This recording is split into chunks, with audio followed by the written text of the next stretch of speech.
I'd like to demonstrate how to composite a virtual character into a real-world video, as well as how to add some shadows.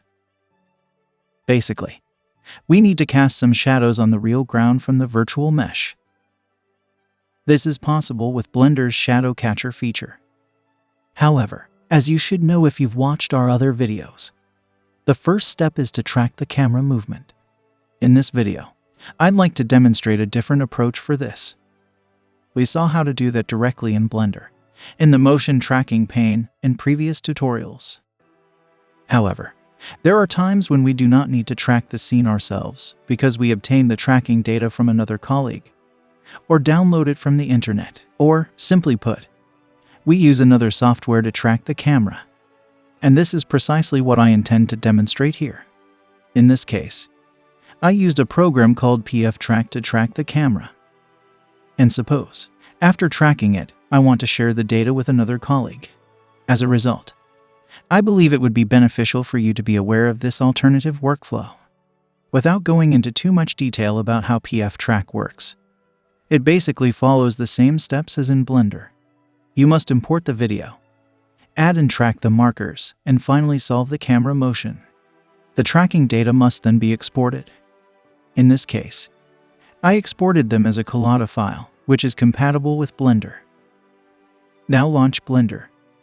It is critical to set the same frame rate as the original video before importing the tracking data. If you don't, the camera's motion will be out of sync with the video.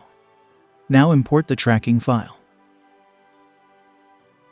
When you import tracking data from another software, you get the markers as well as the new camera. As a result, we can delete the original one. You can see all of the keyframes that represent the camera's movement. We must also parent the camera with the trackers group in order for it to properly orient. Open the camera view and make the original video the background.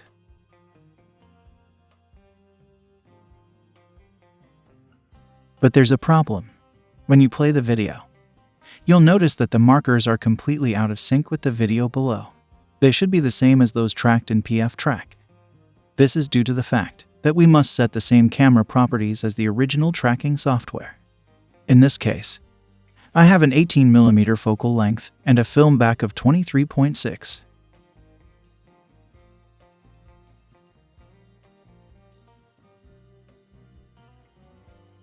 As soon as I do this, the markers move in perfect sync with the video. Now we must construct the basic scene as shown in my example. I got this character and the related animation from Mixamo. Mixamo is a website where you can download rigged characters for free. All you have to do is set up an account. Now I'll scale and position the character so that its feet rest on the floor. We can do that as we have some markers on the floor. Move to any lateral view, and using the floor markers as a guide, ensure that the feet are in the exact same position as these markers. To move the character, you must first select and move its armature. The character is now walking down the street. We've finally arrived at the point of this video: how to cast the monster's shadow to the ground. First and foremost, I'm going to add a plane that will fake the real floor. As with the feet, make sure it is in the same position as the ground markers.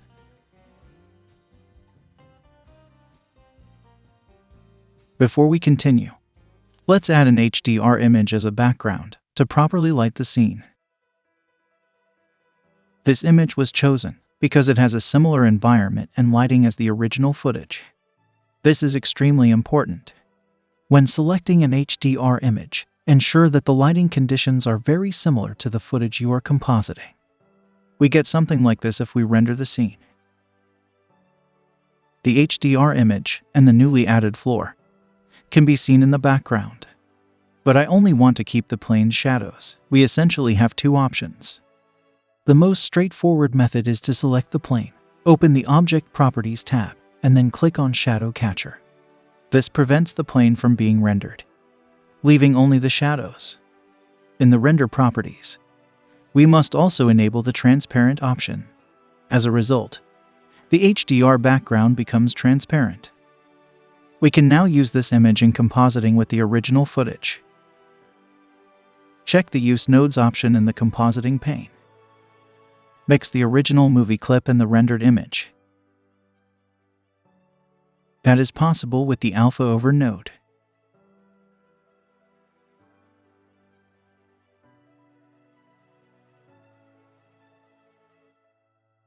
To see the outcome, add a viewer node. And that's fine. We can, however, take it a step further. The character and the shadows are now on the same level. This means that we can't change the character's shadows separately. Assume, for example, that we want to change the contrast of the shadows. I can insert a curves node. When I change the curve, however, it only affects the character.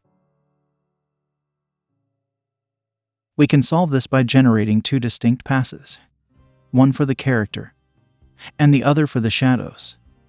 We can accomplish this by selecting the Shadow Catcher Light pass in the View Layer pane. Let's uncheck the Use Nodes option for a moment, then select another slot in the rendering view and render again. The Shadow Catcher pass, which only contains shadows, is now available in the Passes drop-down menu. On the other hand, we only have the Combine pass. If we open the previous slot,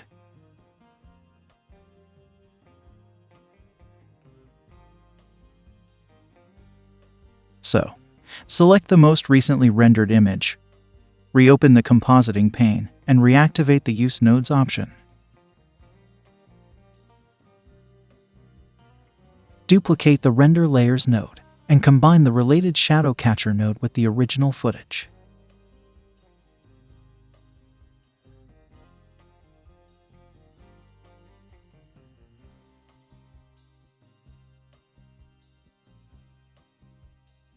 You must use the Multiply Compositing mode.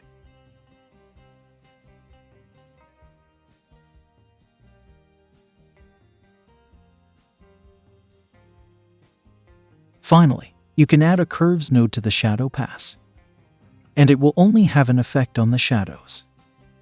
This allows you to adjust and color correct the character, as well as the associated shadows separately.